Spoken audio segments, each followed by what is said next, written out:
here to cure you. I sense the disease in you. I am the cure. Do not be afraid. I am the cure. فئة الكائن يوكليد. إجراءات الاحتواء الخاصة. يتم تضمين SCP-049 في خلية احتواء قياسية آمنة للبشر في قطاع البحث 02 في الموقع 19. يجب تخدير ال SCP-049 قبل أي محاولات لنقله. أثناء النقل يجب تأمين ال SCP-049 داخل حزام تقييد الإنسان من الدرجة الثالثة، وكملاحظة أو بين قوسين بما في ذلك طوق القفل وقيود التنظيف، ومراقبته من قبل ما لا يقل عن 2 من الحراس المسلحين. في حين أن ال SCP-049 يتعاون بشكل عام مع معظم موظفي المؤسسة، فإن الانفجارات أو التغيرات المفاجئة في السلوك يجب مواجهتها بقوة مرتفعة. لا ينبغي تحت أي ظرف من الظروف أن يتعامل أي موظف بشكل مباشر مع ال SCP-049 أثناء هذه الانفجارات. في حال أن يصبح ال SCP-049 عدوانيا، فقد ثبت أن تطبيق لافندر L.Multifida ينتج عنه تأثير مهدئ على الكيان. بمجرد أن يهدأ يصبح ال SCP-049 متوافقا بشكل عام، وسيعود إلى الاحتواء بمقاومة قليلة. من أجل تسهيل الاحتواء المستمر لل SCP-049 يجب تزويد الكيان بجثة حيوان متوفى مؤخرا، عادة بقرة أو حيوان ثدي كبير آخر، مرة كل أسبوعين للدراسة. يجب إزالة الجثث التي تصبح مثيلات لل SCP-049-2، وهذه حالة سنتكلم عليها بعد قليل، من خلية احتواء ال SCP-049 وحرقها. لم يعد مسموحا لل SCP-049 بالتفاعل مع الأشخاص، وتم رفض الطلبات المتعلقة بالمواضيع البشرية.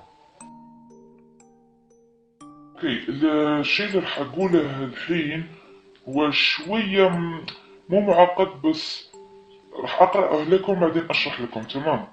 تحديث إجراءات الاحتواء المؤقت. انظر للملحق 049.3.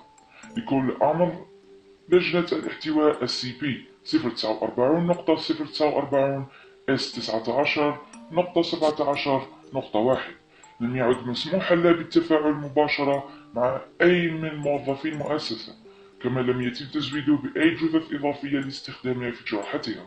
يجب أن يستمر هذا الأمر إلى أجل غير مسمى حتى يتم التوصل إلى التوافق في الآراء بشأن الاحتواء المستمر لل SCP-049. طبعا هذا عبارة عن تحديث لإجراءات الاحتواء المؤقت، واللي صار بعد حادثة أو مقابلة مع هذا ال SCP، واللي راح تعرفوها بعدين.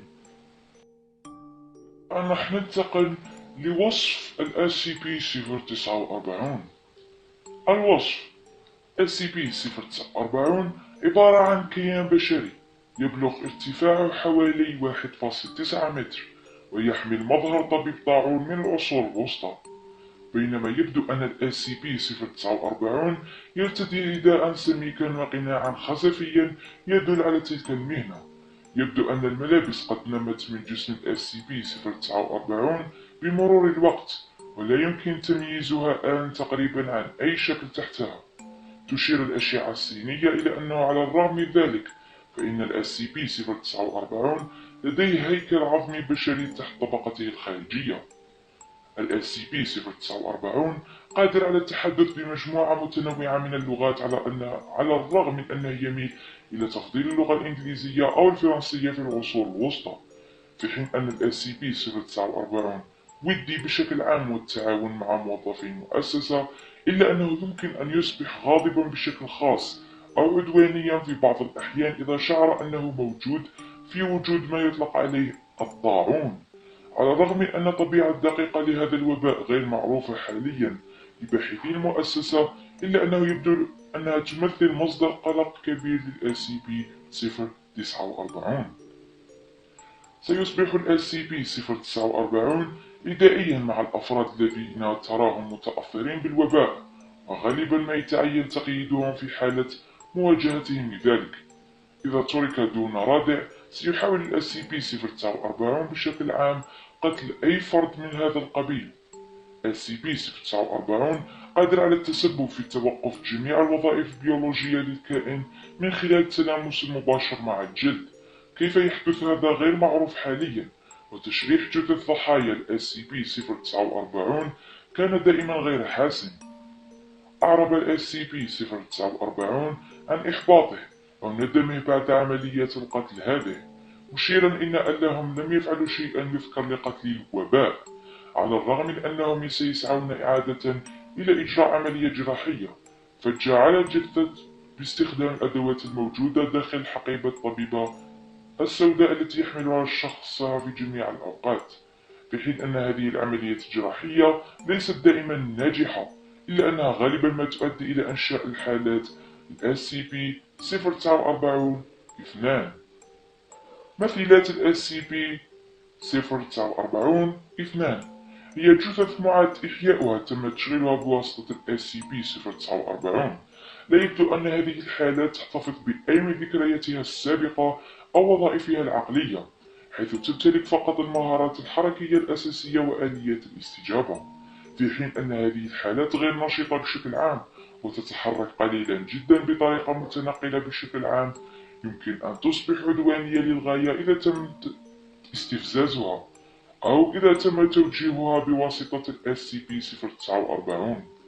تعبر مثيلات ال SCP-049-2 عن وظائف بيولوجية نشطة، رغم أنها تختلف اختلافا كبيرا فيزيولوجيا الإنسان المفهوم حاليا، على الرغم من أن هذه التعديلات غالبا ما يشير ال SCP إلى 049 إلى أنه تم علاج الأشخاص.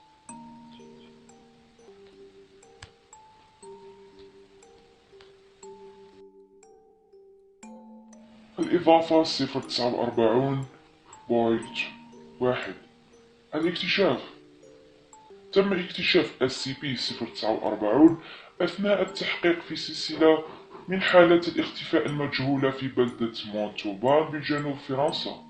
خلال مداهمة منزل محلي، وجد المحققون حالات ال SCP-049-2 وكذلك ال SCP-049.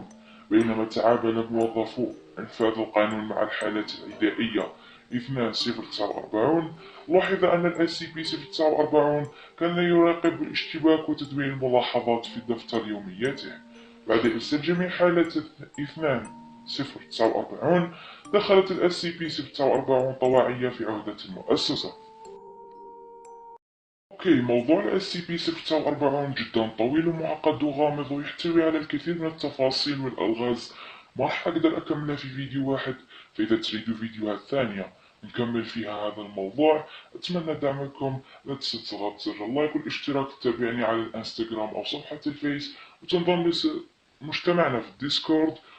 وبس والله ادعمونا عشان نكمل ننزل لكم فيديو ثاني على ال SCP-049. فجروا التعليقات بهذا الهاشتاج SCP-049. كان معكم شادوز. سلام.